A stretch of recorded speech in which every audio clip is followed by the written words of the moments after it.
तू मेरा अपमान, तू मेरा अपमान।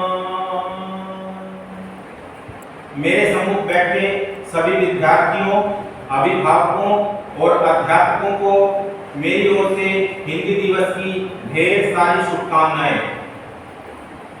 अभी जैसा कि आपने इस दोहे के माध्यम से सुना कि वैसे तो हम हिंदी को राजभाषा का दर्जा देते हैं, उसे अपनी मातृभाषा बोलते हैं, परंतु यदि कोई हमारे सामने हिंदी में कुछ बात करता है तो हम उसको बड़ी हीन भावना से देखते हैं, तब हम उसका अपमान करते हैं। तो मैं हिंदी दिवस पे आप सभी लोगों से ये आग्रह करता हूँ, अनुरोध करता हूँ कि इसको आप हीन भावना से न देखें। जैसे कि मैंने बहुत बार देखा है कि किसी बच्चे के पेरेंट्स, अगर वो बच्चा ABCD सुनाता है तो बहुत गर्व महसूस करते हैं, परंतु अगर वो कहते हैं कि डैडी सुनाता है तो उस पर इतना गर्व महसूस नहीं करते। इसी वजह से आज बच्चा हमारा हिंदी नहीं जानता, वो इंग्लिश मीडियम स्कूल में पढ़ता है, उसको ABCD भले ही आती हो, परंतु वो हिंदी के कै कबूतर कै खरगोश कै गंगा यानी कि कै कै गैगड़े से बहुत दूर चला गया है, दोस्तों दूर चला गया है। हमारे साथ भी ऐसा होता है, इंस्टीट्यूट में कोई बच्चा आता है और हम उससे पूछते हैं कि बेटा आपको कै कबूतर कै खरगोश आता है, तो उसका जवाब होता है मुझे नहीं आता। ABCD आती है तो उसका जवाब होता है मुझे आता है। इसी तरह से आज बच्चों को हिंदी की गिनतियां नहीं आती, 1 2 3 4 5 6 लगभग 20 तक तो वो बता देते हैं, उसके बाद 78 69 80 90 यहाँ पे वो लगभग अटक जाते हैं और इंग्लिश में उनको गिनतियां आती हैं। मैं ये नहीं कह रहा कि आप इंग्लिश को मत सीखो, परंतु अपनी हिंदी को भी तो मत छोड़ो, हिंदी भी तो आपको आनी चाहिए।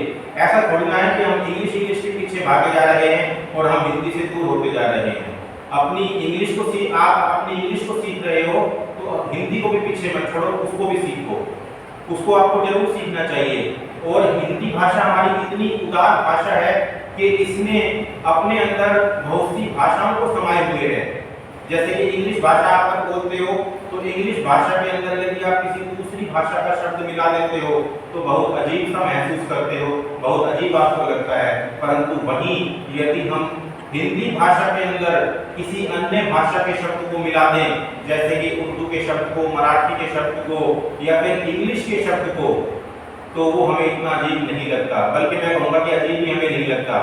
जैसे कि आपने एक शब्द सुना होगा कबूतर, हम हिंदी भाषा में वह कबूतर उड़ रहा है, वह कबूतर दाना चुग रहा है, इस तरह से आसानी से बोल देते हैं और ये सोचते ही नहीं है कि जो कबूतर शब्द है वो हिंदी भाषा का शब्द नहीं है, बल्कि उर्दू भाषा का शब्द है।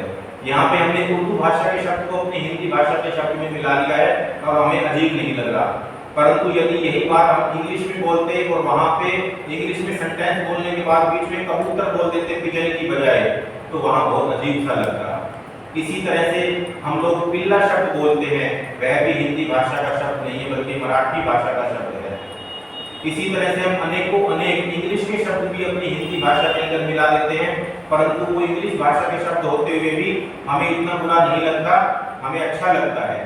तो मैं तो ये कहूँगा कि जो हमारी हिंदी भाषा है वो अगर एक महानदी है तो बाकी जो भाषाएं वो केवल नदियाँ हैं, क्योंकि नदियां केवल अपनी ही भाषा को यूज कर रही हैं, अपने तक ही सीमित हैं और हिंदी भाषा सभी को अपने अंदर समाये हुए है, यानी कि सारी नदियों को अपने अंदर समाये हुए है, तभी मैं उसको महानदी का नाम दे रहा हूँ। बल्कि मैं तो ये कहूँगा महानदी नहीं, बल्कि हिंदी तो हमारा समुद्र है जो अपने अंदर सभी नदियों को समाये हुए है, अर्थात सभी भाषाओं को समाये हुए है। इसके अलावा मेरा ये मैसेज रहेगा कि हिंदी दिवस हम 14 सितंबर को मनाते हैं। इसके पीछे का कारण यही है कि जो 14 सितंबर 1949 है, उस दिन हमें ये मान्यता मिली थी कि हमें हिंदी दिवस मनाना है, और वास्तव में हम हिंदी दिवस को 14 सितंबर 1953 से मना रहे हैं, जिस समय भारत के प्रधानमंत्री श्री पंडित जवाहरलाल नेहरू जी हुआ करते थे। उस दिन से हम हमेशा 14 सितंबर के दिन हिंदी दिवस को मना रहे हैं। और मैं आपसे सभी अभिभावकों, विद्यार्थियों और अध्यापकों से यह भी कहना चाहूँगा कि हिंदी दिवस हमें एक दिन नहीं मनाना चाहिए, बल्कि हिंदी दिवस हमें हर रोज मनाना चाहिए। साल के 365 दिन हमें हिंदी दिवस मनाना चाहिए, ताकि हम हिंदी को राजभाषा की बजाय राष्ट्रभाषा का दर्जा दिलवा सकें। अभी केवल हमारी हिंदी भाषा राजभाषा है, राष्ट्रभाषा नहीं है, और हम इसको राष्ट्रभाषा का दर्जा दिलवाएं। इसलिए मेरा आपसे यह अनुरोध है कि ज़्यादा से ज़्यादा हम हिंदी बोलें, हिंदी को हम प्रेरित करें लोगों को, बच्चों को हम ये बोलें कि आपको बेटा हिंदी भी आनी चाहिए, आप केवल इंग्लिश के पीछे या अन्य भाषाओं के पीछे ना पड़े। मैंने एक लेख में पढ़ा था कि आज पूरे संसार में जो हिंदी भाषा है वो सबसे ज़्यादा बोली जाती है, परंतु मैं ये नहीं कह रहा कि हमें हिंदी ही बोलनी है, बाकी भाषाओं को छोड़ देना है। सबसे ज़्यादा बोली जा रही है, बहुत अच्छी बात है, परंतु इसका बढ़ावा चलन कुछ और ज़्यादा होना चाहिए। ऐसा ना हो कि बच्चे केवल हिंदी को एक विषय के रूप में पढ़ें, एक भाषा के रूप में ना पढ़ें। तो बच्चों से यह आग्रह है कि आप इसको बहुत ही आनंदपूर्वक भाषा के रूप में जब आप इसको पढ़ेंगे तो आपको और ज़्यादा आनंद आएगा। हिंदी में हम ए अनार, आ आम, ई इंग्लिश, ई इस तरह से सीखते हैं, और ज्ञानी पे हम इसको समाप्त करते हैं। तो आपने देखा होगा कि ए अनार से हम शुरू करते हैं, एक फल से शुरू करते हैं, और जो अनार है वो भी फलों का राजा है। अनार लगभग सभी बीमारियों का जड़ है। अगर हम अनार का सेवन डेली करते हैं, रोज करते हैं, तो ये इससे हमें कोई बीमारी जल्दी से नहीं लगती।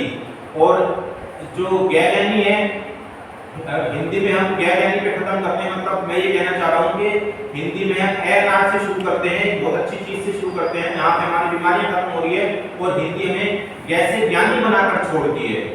तो मुझे आशा है कि आप लोगों को मेरी सारी बताई हुई बातें काफी पसंद आई होंगी।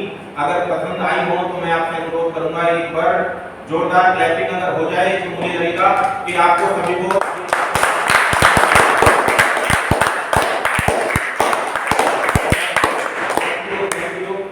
अब जैसे मैंने थैंक यू बोल दिया या बहुत ज्यादा बीच बीच में कभी इंग्लिश के शब्द बोले तो देखो हमें अजीब नहीं लगा। अब मैं अनुरोध करूंगा अध्यापकों से कि बारी बारी से वो भी अपने अपने विचार व्यक्त करें। तो सबसे पहले मैं एकता मैडम से अनुरोध करूंगा कि वो यहाँ पर आए और अपने विचार व्यक्त करें हिंदी के बारे में। एकता मैडम के लिए जबरदस्त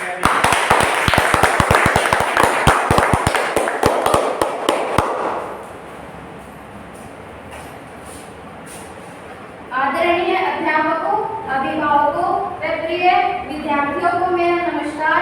मैं आपके सामने ज्यादा कुछ तो कहना नहीं चाहूंगी, लेकिन बस कुछ ही शब्दों में मैं अपनी बात खत्म करना चाहूंगी। जैसे कि हमने देखा है कि हम अपने बच्चों को गुड मॉर्निंग या गुड नाइट सिखाते हैं। हम बच्चों को सुबह उठ के जय श्री कृष्णा, जय श्री राम, जय श्री श्याम बोले तो कैसा रहेगा? हम शाम को बच्चों को बोल देते हैं कि बेटा गुड नाइट, तो बच्चे को हम बोले कि शुभ रात्रि, बच्चा हमारी मुंह की तरफ ताकेगा, वो देखेगा कि पता नहीं मम्मा ने क्या बोल दिया। अब वो ये सोचेगा पता नहीं शुभ रात्रि उर्दू से है या मलयालम है या पंजाबी, उसको समझ में नहीं आएगा।